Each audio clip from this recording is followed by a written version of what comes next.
हुन्छ आजको मेरो गरेपछि नजाने कुरै हुँदैन कति मिठो बास्ना आइरहेको छ क्या हुन्छ हो र दर्शक भाइहरू अब मेरो पालो यहाँ देमाले लगाइदिनु आज तिमी कस्तो अनुभव भइरहेको छ हेर त लगाएर हे हामी चाहिँ गाइडहरू आज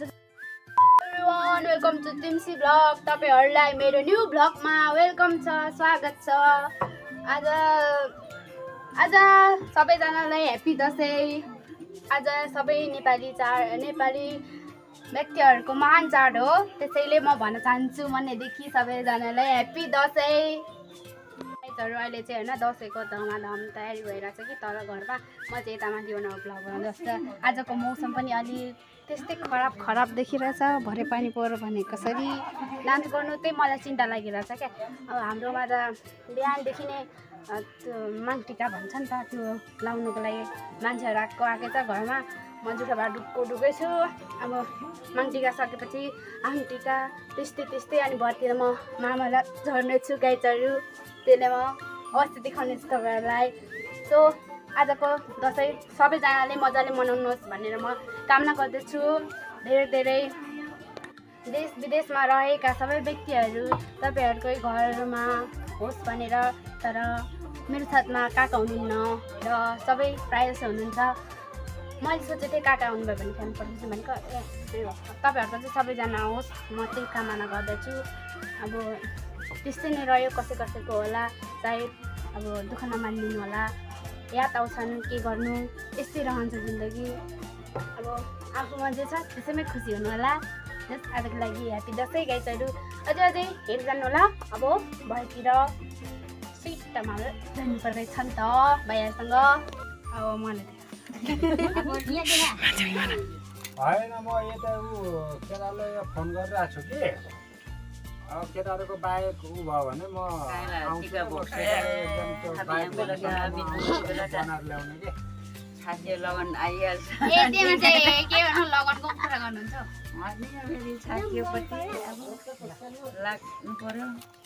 सो गाइजहरू यता हेर्नु रमाइलो नै मलाई सो गाइजहरू देख्न सक्नुहुन्छ आजको मेरो हुन्छ नि यता पछि म बसेर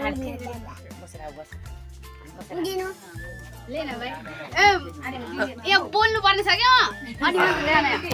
गाइजहरू आज जो मेरो फाइनली सकिसक्यो होइन आज घरमा पहिलो टिका लगाइयो त्यसपछि काकीको घरतिर धाउने छु म टिका लगाएर त्यसपछि अनि सङ्गमातिर जानेछु म गाइजहरू सो यता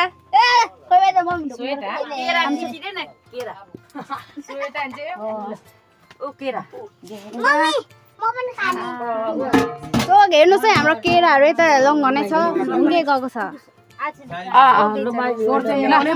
लाउला तिमीहरू अब भेनाकोमा छिटै जानु होला सरी ल भाइ हामी नजाने भेनाकोमा छिटै जानु होला नजाने छिटै जानु होला देख्नुहुन्छ गाइजहरू हाम्रो एउटा पहिले यस्तो छ होला मैले लगाइसकेँ खेता जुत्ता जानु त दाजु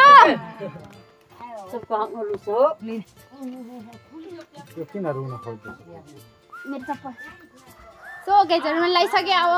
काकीको घरतिर जाँदैछु सर अब काकी घरमा इन्भाइट गरेपछि नजाने कुरै हुँदैन घरमा बाबा घरबाट टिका लगाइसकेर सो गाइज म अहिले काकी घरतिर लागिरहेको छु यहाँ मेरो देख्न सक्नुहुन्छ टिकाहरू झरिसक्यो आउँदैछु म अब एकछिनतिर कतातिर म लाउन चाहन्छु ओके गाइजहरू तपाईँहरू मजाले गइदिनु होला म अहिले काकीको घरतिर धाउँदैछु सो म काकी घर आइसकेँ काकी म आइपुगेँ पानी हालिदिएको थिएँ अघि भन्दै थियो सो गाइज म काकी घर आइसकेँ अब म काकीको घरमा दक्षिणा थाप्नुलाई आतुर छु दक्षिणा छैन जे भए पनि म यहाँ आतुर छु किनकि होइन काकीले यति मिठो के पकाइराख्नु भएको छ कति मिठो बास्ना आइरहेको छ क्या मेरो काकीले मलाई टिका लगाइदिनुलाई तयारी गरिराख्नु भएको छ हेर्नुहोस् है मलाई काकीले आज डरै दक्षिणा दिनु भएको छ 1 लाख दिनुपर्ने 1 लाख दिनुहुने अरे काकीले म यहाँ आतुर छु के अरे दक्षिणा थाप्नलाई 1 लाख यहाँ तयार गरेको छु ल है त मेरो 1 लाख यहाँ रेडी छ मेरो बडी छोरीलाई हस् हजुर दिनुपर्ने 1 लाख ल मेरो काकीले सुरु गर्नुभयो के अरे टिका लगाइदिनुलाई मेरो भाइहरूको पालो सकिसक्यो मेरो पालो मलाई काकीले धेरै आशीर्वाद दिइसक्नु भयो मैले आशीर्वाद थापिसकेँ मेरो काकीको आशीर्वाद खतरनाक छ यस्तो आशीर्वाद हुन्छ हुँदैनको पुरा हुन्छ हुँदैनको हुन्छ हुन्छ यस्तो खतरा आशीर्वाद छ क्या हुन्छ हो र मैले सजासुकै टिका लगाएर यहाँ दिदीलाई चाहिँ आज काकी घरबाट अमिलो लिएर आएको छु कि म अब फेरि देमा घरमा यहाँ दाजु घरमा ठिक्कै लौडै डुल्ने हो पछि अनि भरे तलतिर झर्ने हो आजको दिन हो यस्तै हो के गर्नु दसैँ हो दसैँमा यस्तै हो घर घर डुल्नु पऱ्यो डुल्नै पऱ्यो के गर्नु अमिलो लिएको छु काकीले लिएको छ पैसाहरू मेरो दसैँको मनी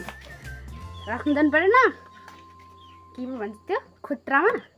खुट्रा चाहिँ के भन्नु ब्याग छ ब्यागमा राख्ने एउटा आमाको घरमा पनि लाउने देमा घरमा कति लेचिराइदिनुहुन्छ हरेकै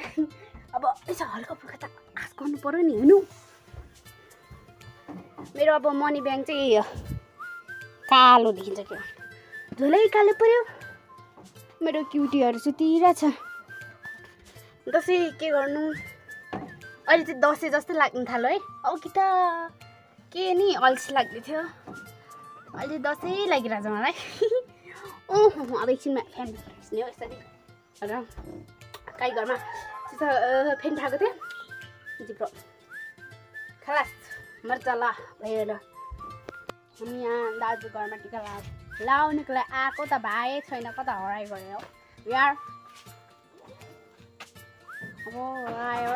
एकछिनमा जाने हो र दर्शक भाइहरू एकदम आतुर छन् टिका लाउनुलाई हुन्छ अब म भनेको होइन म भनेको सिनियर हो यताको भाइहरू होइन अझ कता आयो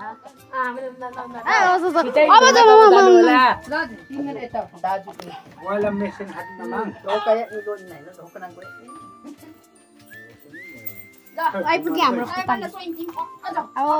भाउजू कता जानुभयो भाउजू भाउजू कता हो भाउजू भाउजू कता नै पटा अब हामी टिका लाउनु सुरु है गइसक्यो पालो यहाँ सबैको पालो सकिसक्यो अब मेरो पालो यहाँ देमाले लगाइदिनु हुन्छ मलाई अनि यहाँ ढेडुहरूको पालो किन अगाडि छैन यसले पार भनेर हेर नसुते सिरान चला दोस्रो चाहिँ के पो आउँदैन नि छिटै भेनाकाममा जानु के पो भन्छ अनि त्यो तेरो आशिष लाग्यो भने नि लागोस् है सत्य गुरु लागोस् छिटै भेनाकाममा जानुहोस् के पो माइती जानुपर्ने होइन माइती जानुपर्ने कति हजार भएको माइती जानु सोल्दिनीहरूसँग जिस्कुदै बस्नुपर्ने कस्तो झल्ला रहेछ त्यही राम्रो छ नि टाढो माइती जानु राम्रो नजिक भन्दा त त्यो राम्रो छ नि टाढो जानु राम्रो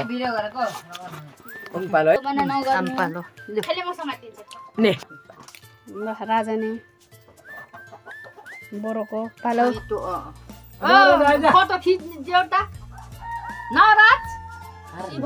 ए हिजो भएन काकी काकी हिजो होइन माथि के उमाको घर गएको थिएँ होइन के भयो देमा पनि माथि थियो नि त अनि देमाले यसो भन्छ नि किन मैले मेरो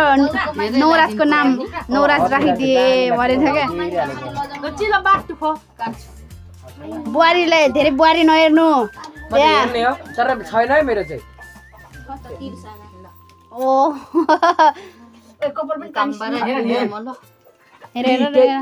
बाजारहरू ढेडोहरू भन्के माने हुनु कपिलालाई हेर्नु साना छिटे ल्याउनु भाग्यमा नि माला खोइ आठु धेरै पब्जी नखेल फिवर पो त लाउडे बन्नु म सिकेको त कसरी हाल्ने भनेर चुरो खाँदै सिक्दै ए आशीर्वाद दिनु पर्यो भनेको देमाले टिकट भएको छिटे रुसमा ल्याउनु अरू पनि हेर्नु केटी अनि रुसमाले प्रकृति ल्याउनु भन्न आँटेको थिएँ तिमी त कुरै बुझ्दैनौ अनि त्यही त नि हाल्ने त्यसको त उसमा हैन प्रकृति पो नाम पनि बिर्सिएन प्रकृति हाडा यो बाई खाइदे यो बिगर लिसा am sol चिन्नु ए मेरो भाइ आशीर्वाद डोरै पाइरहेछ अहिले चाहिँ हामी तलतिर मानव जानलाई रेडी भइसकेका छौँ अब हामी हिँडिरहेछौँ आज चाहिँ मेरो सानो भाइ पनि जान आँटेको छ कि एक्साइटेड भइरहेछ नि आज तिमी कस्तो अनुभव भइरहेछ हेरेर त मक्ख परिरहेछ एक्साइट छौ होइन तिमी एक्साइटेड छ क्या मेरो भाइ आज म पनि एकदम एक्साइटेड छु क्या तर भरे चाहिँ आफै हिँड्नु पर्यो म त बोक्दिनँ त्यति चाहिँ म भन्दैछु अहिले नै रुनु पाएन साइडले धेरै सानो लागेछ बहुत पावर यसमा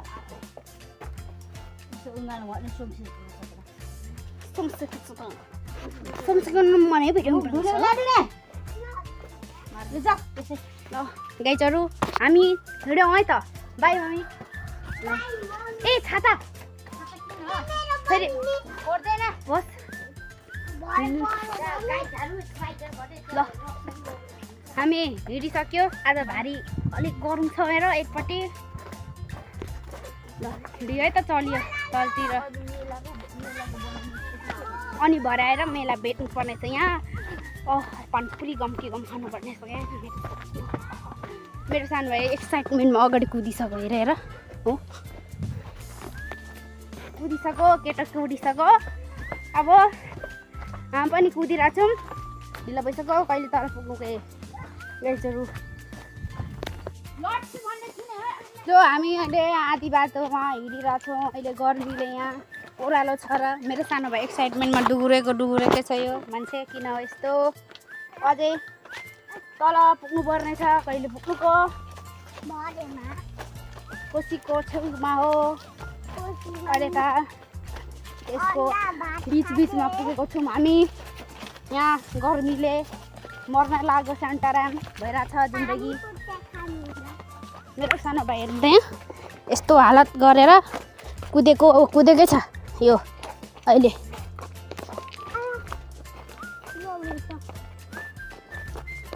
हालत हाम्रो यहाँ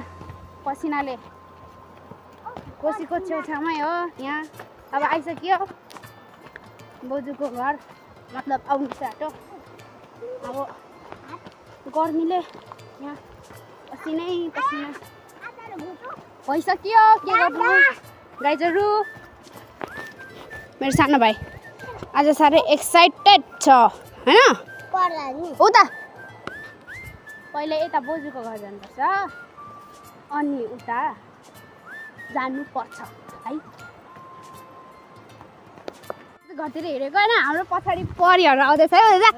हेर्नुहोस् परिहरू एकै सेटको ड्रेस लगाएर है हामी चाहिँ यस्तै छ होइन हालत के छैन हामीलाई नो टेन्सन पछाडि परिहरू आउँदैछ है परिहरू यो परिहरू देखेर तपाईँहरू मरिराख्नु पर्दैन क्या भएर क्या भन्दाखेरि चाहिँ यहाँ पनि खोला छ सो मेरो सानो भाइले तर्ने कोसिस गरिरहेको छ कि अघि मेरो यसको त झोला पिछाल्यो मेरो चाहिँ बिसाएको छैन यहाँ मेरो ढाड दुखिरहेको छ यी सबै मेरो जुत्ता भिजी गए गाइजहरू सो गाइजहरू ल हाम्रो परिहरू आउनुहोस् होला कृपया छिटो छिटो परिहरू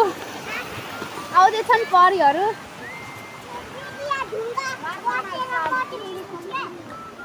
हजुर के भन्नुभयो ढुङ्गा बस्दैछौँ र सो गाइजहरू पटाइसक्यो अब फाइनली मामाले आइसक्यो अब चाहिँ भारी हलुङ भइसक्यो मेरो त यहाँ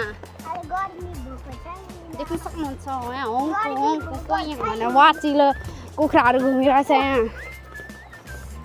कोही क्या गर्दा है आइटीमा बोजू भर्खर भात खाइसक्नु भएको फाइनली गाइज मामाले घर आइसक्यो अनि नचल्न दिमाग खराब बोजू हेलो बोजू देख्न सक्नुहुन्छ यहाँ बोजूको हालतहरू यता मान्छेहरू धेरै छ घरमा लगाइसकेर अब फर्केको घर गाइजहरू आजको लागि यति नै नेक्स्ट टाइम फेरि भेट्नेछौँ ओके बाई ह्याप्पी दसैँ